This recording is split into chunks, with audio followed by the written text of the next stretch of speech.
शेखुपुरा के इलाका factory area में 20 साल लड़की और 30 साल नौजवान की घर से लाशें बरामद हुई। लड़की को तेज धार आले की मदद से ज़िबा किया गया और लड़के के चेहरे पर तेजाब फेंककर उसे मौत की नींद सुलाया गया। इसके पीछे वजूहात हैं क्या, पुलिस ने अब तक क्या तफ्तीश की और मुल्ज़मान कौन हैं, ये तमाम अहवाल बताएंगे आज के इस व्लॉग में। अस्सलाम वालेकुम नाजरीन, मैं हूं सलमान कुरैशी और आप देख रहे हैं मेरा डिजिटल चैनल।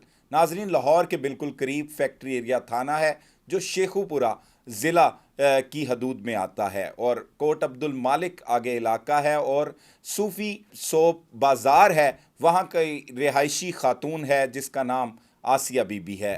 20 साल उम्र है और चंद ही कुछ अरसा पहले इसकी वसीम जट नामी शख्स के साथ शादी होती है और ये हंसी खुशी ज़िंदगी बसर कर रहे होते हैं। आज रेस्क्यू 1122 एक इतला देती है 15 पर कि उन्हें इतला मसूल हुई कि ऐसे एक लड़का और लड़की की लाशें घर में पड़ी हैं। जब वो मौका पर पहुंचते हैं तो देखते हैं लड़की को बेदर्दी के साथ तेज़ धार आले की मदद से ज़िबा किया गया होता है और एक नौजवान जो शख्स जिसकी बाद में शनाख्त भी हो गई, 30 साल उम्र थी उसके चेहरे पर तेज़ाब फेंककर उसे कत्ल किया गया होता है। ऐसी लर्ज़ाखेज़ कत्लों की वारदात की इतला के बाद फौरी तौर पर SHO सब इंस्पेक्टर और दीगर नफरी के हमरा मौके पर पहुंच जाता है और आकर हालात वाक़यात का जायज़ा लेना शुरू करते हैं। तो देखते हैं कि आसिया बीबी को बेदर्दी के साथ ज़िबा किया गया था और साथ उसके जो शख्स था उसका नाम परवेज़ था जो चोंगी अमर सद्दू का रिहायशी बताया जाता है। हमारे ज़राए ये भी बताते हैं कि वो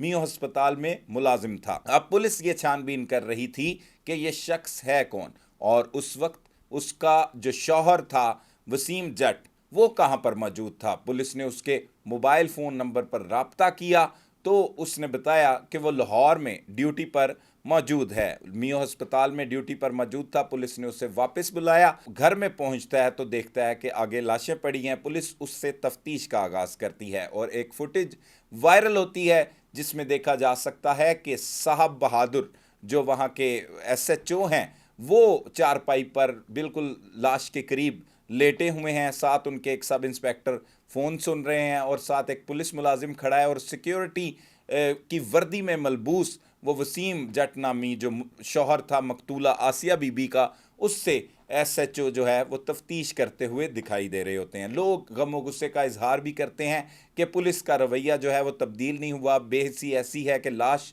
मौका पर पड़ी है और पुलिस अफसर जो है वो चारपाई पर लेट कर एक अहलकार से मौका पर ही तफ्तीश कर रहा है, क्योंकि वो वीडियोज़ ऐसी हैं जो हम सोशल मीडिया पे आपको दिखा नहीं सकते, लेकिन वो खुलासा वो वीडियोज़ मौजूद हैं। बेदर्दी के साथ आसिया को कत्ल किया गया था। अब पुलिस का जो तफ्तीशी एंगल होता है उसके सोचा जा रहा था कि ये गैरत का तनाज़ा हो सकता है और उसमें जिस पर सबसे ज़्यादा शुबा किया जा रहा है वो वसीम जट ही है, क्योंकि वो आसिया बीबी का शौहर था और 20 साल बरस उम्र थी आसिया बीबी की, ये भी नौजवान था और अब परवेज़ जो है उसकी लाश भी घर में मौजूद थी।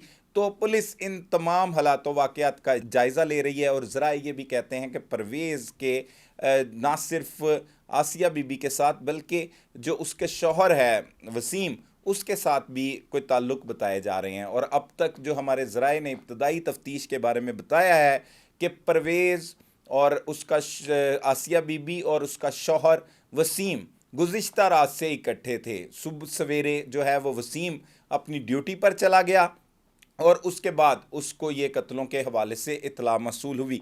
पुलिस अभी उससे तफ्तीश कर रही है और उम्मीद की जा रही है कि इस वारदात में जो भी मुलविस होगा वो मंजर आम पर आएगा। अभी तक ये कहा नहीं जा सकता कि वसीम ने ही वारदात की है, क्योंकि पुलिस की जानिब से इस तरह के क्लू सामने नहीं आए। ये भी एक बात सामने आ रही थी, पहले जो है वो परवेज़ नामी शख्स की जानिब से आसिया बीबी को कत्ल किया गया है और उसके बाद उसने तेज़ाब पी लिया है, लेकिन ऐसा मुमकिन नहीं है। तेज़ाब उसकी जानिब से अगर पिया गया होता तो अंदर से वो डैमेज होता उसके चेहरे पर, क्योंकि वो कुछ तस्वीर हैं वो दिखाई नहीं जा सकती।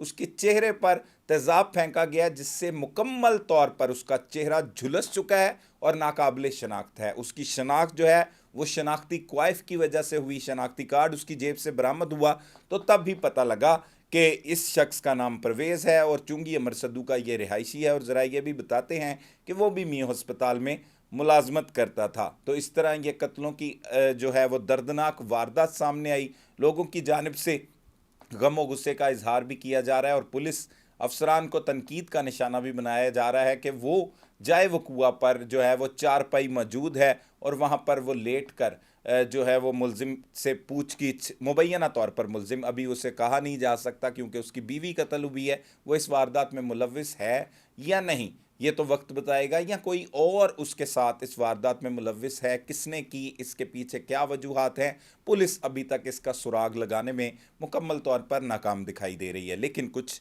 ایسی ویڈیوز بھی ملی ہیں، کچھ لوگوں نے بھی بتایا کہ جب یہ واقعہ ہوا تو اہل خانہ خاص طور پر مقتولہ کی والدہ اور عزیز و قارب موقع پر پہنچے تو وہ دھاڑے مار مار کر رونے لگے۔ وہ کہتے بڑی ہنسی خوشی یہ زندگی بسر کر رہے تھے، یہ کیا ہو گیا، ان کی ساری دنیا جو ہے وہ لٹ گئی۔ خاتون بین ڈالتی ہوئی بھی دکھائی دے رہی ہے، پولیس افسران بھی موقع پر آ رہے ہیں، وہ دھاڑے مار مار کر رو رہی ہے اور اپنے ایک انداز میں دکھ اور تکلیف کا غم مناتے ہوئے دکھائی دے رہی ہے۔ کچھ لوگ اس اینگل سے بھی اس کو دیکھ رہے ہیں، تفتیشی ذرائع جو اختر علی ہیں، ہومی سائڈ کے انچارج ہیں، وہ بھی اس پر تفتیش کر رہے ہیں۔ پولیس ذرائع یہ بھی بتاتے ہیں کہ شبہ کیا جا رہا ہے کہ کہیں پر جو مقتولہ اور جو مقتول ہیں ان کے درمیان کوئی ایسے مراسم نہ ہوں۔ ابھی تو یہ تفتیش مکمل ہونے کے بعد ہی اصل حقائق سامنے آئیں گے کہ اس کے پیچھے اصل وجوہات ہیں کیا، کون کون اس قتل کی واردات میں ملوث تھا۔ البتہ پولیس کی جانب سے تصدیق تو نہیں کی جا رہی،